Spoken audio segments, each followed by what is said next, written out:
جب مولا حسن کو جودہ بنت اشس نے زہر دیا تھا نا، تو اس وقت امام روزے سے تھے. اہل صوم جانتے ہیں، کوئی شخص روزے سے ہو، بھوک سے ہو اور افطاری میں زہر دیا جائے تو یہی تو ہونا تھا نا کہ جگر کے ٹکڑے باہر آنے تھے. اجرکم اللہ. آپ کی آوازیں بلند ہو رہی ہیں. شہادت کی مجلس ہے مولا تقی کی. جب میرے مولا حسن مجتبیٰ نے 2 گھونٹ زہر کے لیے نا، تو وہ کاسا زمین پہ رکھتے ہوئے فرمایا تیری مراد پوری ہو جائے گی، جو تو چاہتی ہے نا وہ پوری ہو جائے گی. یہی کیفیت عزادارو مولا محمد تقی کی ہے.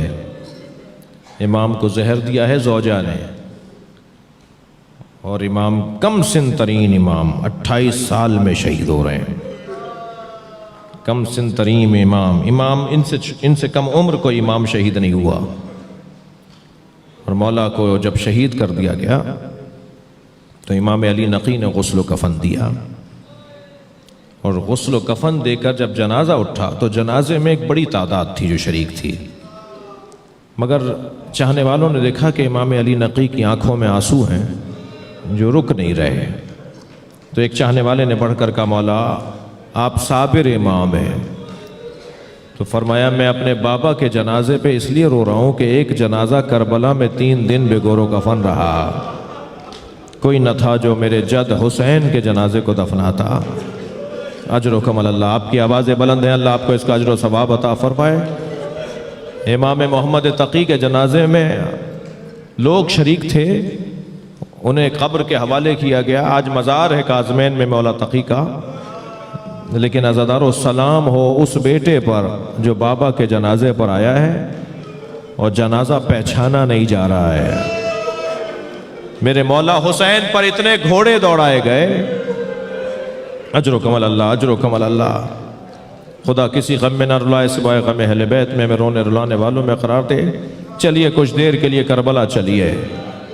حسین حسین میرے مولا کربلا کے میدان میں جب تنہا رہ گئے نا، اور ہزاروں زخم مولا کے تن مبارک پر لگ چکے، تو مولا حسین سے گھوڑے پر بیٹھا نہیں جا رہا تھا.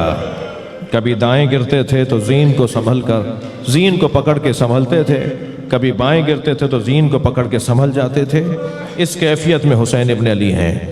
6 مہینے کا سفر کرنے والا، 6 مہینے سے سفر پر ایک مسافر ہے جو کوفے کا رہنے والا ہے.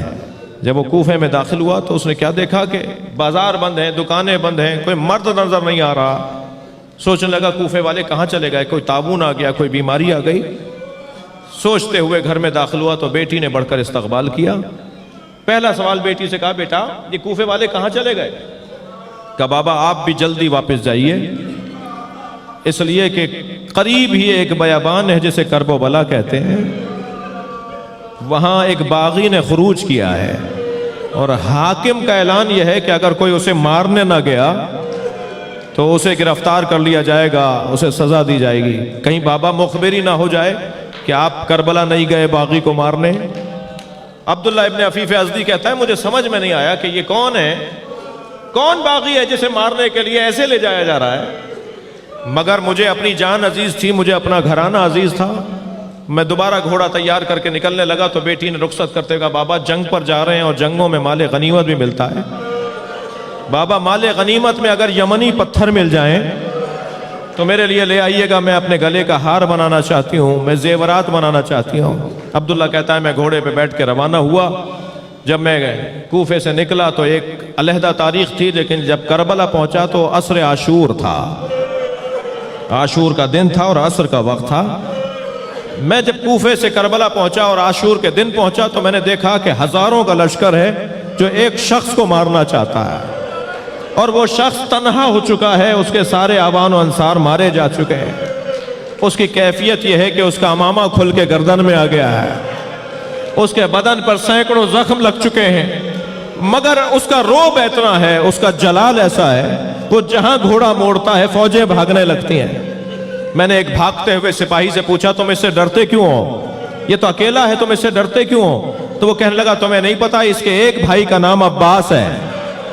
عبداللہ کہتا ہے پھر بھی مجھے سمجھ میں نہیں آیا کہ آخر یہ کون ہے، مجھے تو بس اتنا پتا تھا کہ اسے مار دیں گے تو جنگ تمام ہو جائے گی، اسی کو مارنے کے لیے سارا لشکر جمع ہے، یہ باغی ہے، اس نے خروج کیا ہوا ہے۔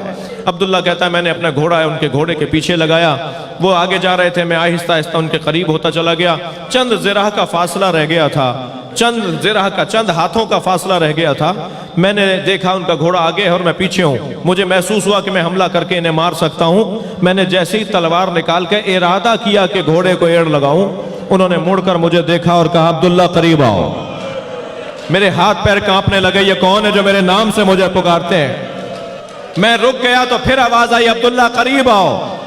میں نے آگے بڑھنے سے گریز کیا، خوف آ رہا تھا مجھے، تو انہوں نے ہاتھ سے انگوٹھی اتاری اور کہا یہ عقیق یمنی ہے، اپنی بیٹی کو جا کے دینا اور کہنا میں باغی نہیں ہوں، میں زہرا کا لال حسین۔ اجرکم اللہ، اجرکم اللہ۔ جیسے ہی عبداللہ کو معلوم ہوا کہ یہ حسین ابن علی ہے، فوراً تلوار نکال کے مولا کے گرد حفاظت کے لیے چکر کاٹنے لگا۔ مولا نے کہا قریب آؤ عبداللہ قریب آؤ، واپس چلے جاؤ، واپس چلے جاؤ۔ کہا مولا میں آپ کو تنہا چھوڑ کر کہاں چلا جاؤں؟ کہا عبداللہ واپس چلے جاؤ، چند دنوں بعد میری بہن زینب آئے گی، اسے کچھ چادریں لا کر دے دینا، میری بہنوں کے سروں پر چادریں نہیں۔